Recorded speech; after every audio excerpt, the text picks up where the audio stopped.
Hello everyone and welcome back to my channel. My name is Caitlin from Florals.com, and today I have another 6x6 fix process video for you all.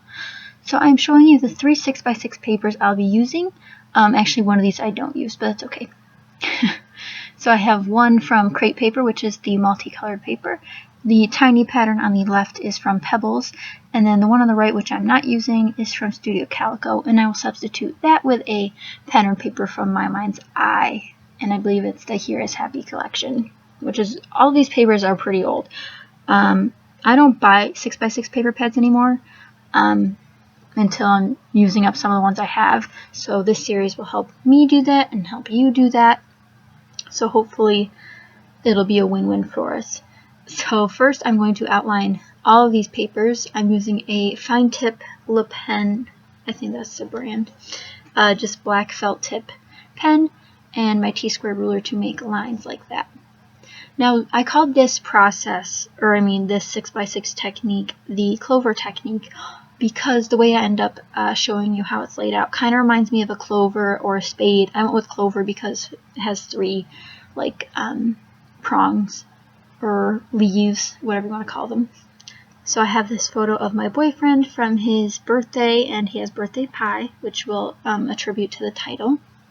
So I'm going to mat this photo on some white cardstock just to give it a little bit of contrast to the darkness of the photo. And I know that I have a lot of bright papers out right now. They're not super bright, but I know I want to contrast them with some black. So I have a black doily out. And one tip I have for you is to buy the themed doilies. So this one was from Halloween, as you saw. It said Trick or Treat in gold foil.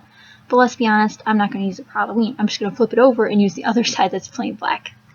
And now I'm going through a piece or a little packet here that was a rack, and I'll be using one of the Project Life cards out of it. It has a bunch of numbers on it, which I thought was perfect since it's a birthday layout. And I pull out some other things that I won't use on this layout, but they will be in another video coming up that I just filmed. It'll be for Sunday's video this week, so if you're watching this in the future, or it's already up, so you guys can check that out. It's a double-page spread, so check that out. And here I am replacing that typewriter paper with this one from My Mind's Eye that says Happy Birthday, which is more fitting. So I wanted this to be a birthday layout, but subtle birthday. So not like in-your-face birthday with the pastels or the, not pastels, the primary colors, which are usually the birthday collections. I didn't want that. It's 21st birthday. We didn't do anything too big, but just keeping it simple but cute. And I also forgot to mention that the background here is not white cardstock, so don't worry, it's not looking that bad. The lighting's pretty good, but it's actually a light gray cardstock. So I'm going to align all of these 6x6 papers into this clover shape. I would almost call it an arrow. I didn't really know what to call it, so I went with the Clover technique, but you guys understand, it's hard to name these things sometimes. So I want to add some more color behind my photo, so I end up looking through this DCWV jeweled cardstock stack, and I pull out this mustard yellow because it sort of matches the color in the chevron looking 6x6 pattern paper from crepe paper, so I decided to use that, and it also matches the little Project Life card that I've pulled out. And if any of you guys know what that Project Life card is from, like what brand or collection or anything, if you guys could let me know, that'd be great, because it kind of bothers me that I don't know, because usually I know like where everything's from, but that chipboard piece that I just put there, the smile will not stay there. I will move that, but right now I'm trying to adjust the papers, and then there's part of my title. The title on this layout is Hooray Birthday Pie, because, you know, birthday pie, that's exciting. And I put the Hooray, which is an Amy Tangerine thicker, on the top left, again contrasting the black. Actually, I wish I did some black splatters on this layout, but black splatters give me really nervous because like black is like a permanent sort of color and it's hard to cover up. So I didn't do any splattering on this layout, but I will be using these stickers right here. Not that I remember what they're called, but it's just a peach colored or coral colored thicker, which also matches my crepe paper, this chevron-y one. So I'm laying those down. So in case you can't tell, the pattern on the left bottom side is a like gingham sort of pattern. It's really hard to pick up on the camera, but hopefully once it's rendered on YouTube, it'll look a little bit better. So I'm going to put all these layers here. I'm going to eventually put my photo and cluster up on foam adhesive because it just needs to pop a little bit more. But right now I'm going to work with these stickers. My camera did run out of space there, so as you saw, it jumped a little bit. My memory card ran out of space, so I had to put in my other one.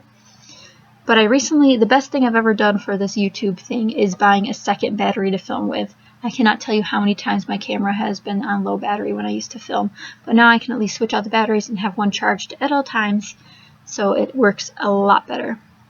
So if any of you people are aspiring scrapbook YouTubers, I highly encourage you to give it a try. I know a lot of people film on their iPads or that sort of thing, but I don't have an iPad, first off, and my phone definitely doesn't have enough storage, so I film on my DSLR camera, which is the highest quality filming I can get, and it also helps with the quality on YouTube. It's definitely great quality, but it does not have autofocus. At least mine doesn't. I know some DSLRs do, but mine does not, but since I'm doing the stationary sort of thing, it works out.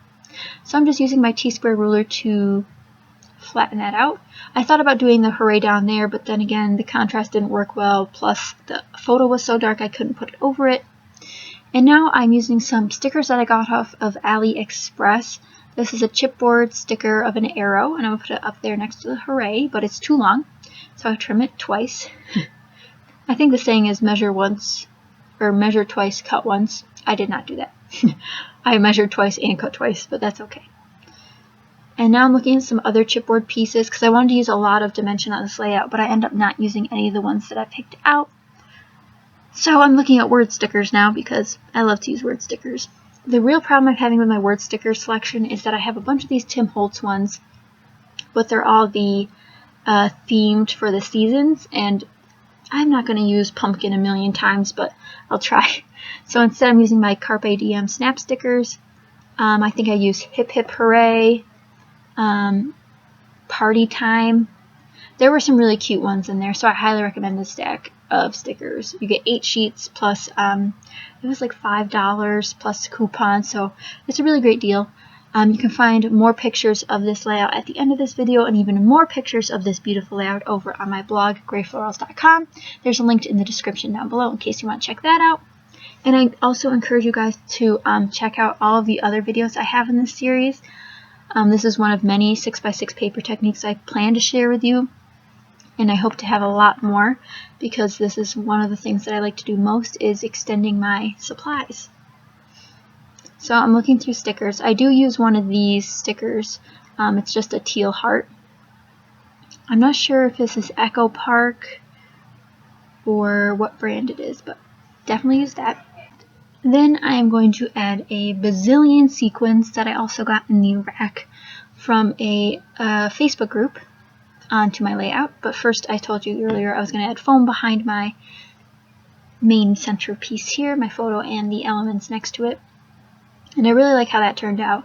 I think foam is a simple, if you haven't used foam adhesive or foam behind anything on your layout before, it's a really easy way to give something more prominence on a layout.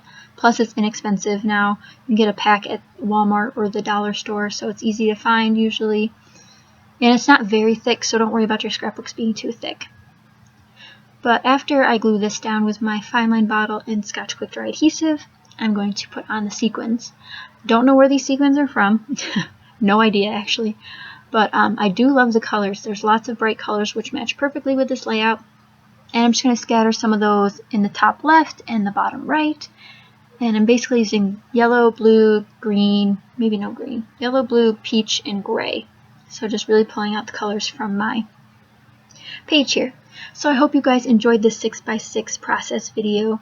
My 6x6 fix series does hop over to my blog. I do have some that are exclusive to my blog and exclusive to YouTube, so be sure to check out both areas for more ideas. So I hope you guys enjoyed. Be sure to like, comment, and subscribe, and I'll talk to you guys next time. Bye!